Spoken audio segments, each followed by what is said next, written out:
Hakika Bwana hawezi kufanya jambo bila kuwafunulia wapakwa mafuta wake, yaani manabii wake. Mnamo siku ya Jumapili ya tarehe 16 mwezi wa 3 mwaka 2025, wakati ibada inaendelea, mpakwa mafuta wa Bwana MWB James Yonea aliweza kutoa maneno ya unabii kuhusiana na ajali mbaya ya gari itakayotokea maeneo ya Ubungo katika barabara ya Morogoro jijini Dar es Salaam. Na haya ndio yalikuwa maneno ya unabii huo. Leo hii nikiwa nimelala usiku, nikachukuliwa mpaka hii barabara inaitwa Morogoro Road.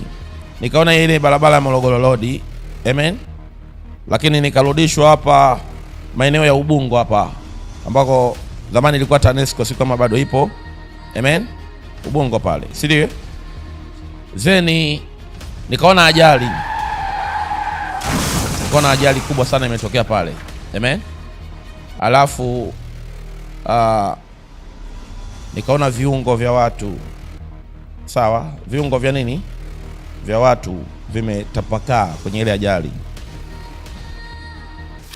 Maneno hayo ya unabii yaliweza kutimia, ambapo siku ya jana ya tarehe 20 mwezi wa 11 mwaka 2025, ikiwa ni siku ya Alhamisi, lori lilokuwa limebeba mizigo kutokea Kimara kuelekea Shekilango liliweza kuferi breki maeneo ya Ubungo Maji na kusababisha ajali baada ya kugonga gari aina ya Toyota Coaster IST pamoja na pikipiki.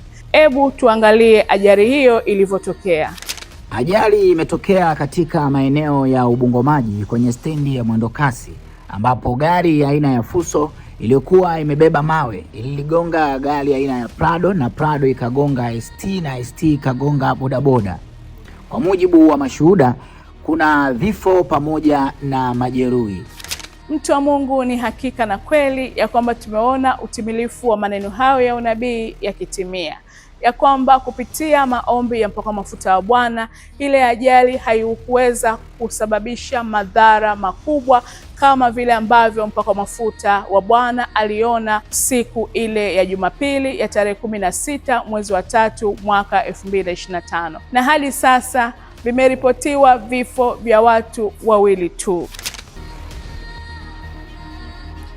Sasa imagine kama kwa mfano unaweza ukaona kuna ajali itatokea, sawa, Manake unaweza ukaizuia hiyo ajali katika ulimwengu wa roho kabla haijafika kwenye ulimwengu wa mwili.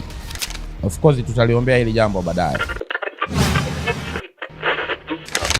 Mtu wa Mungu, hii ni hakika na kweli ya kwamba neno la mpakwa mafuta wa Bwana haliwezi kudondoka bure. Ni baada tu ya miezi 8 tumeshuhudia utimilifu wa unabii huo ambao mpakwa mafuta wa Bwana aliweza kusema kwa habari ya ajali mbaya ya gari kutokea katika maeneo ya Ubungo Maji, barabara ya Morogoro. Mtu wa Mungu, baki umebarikiwa. Asante.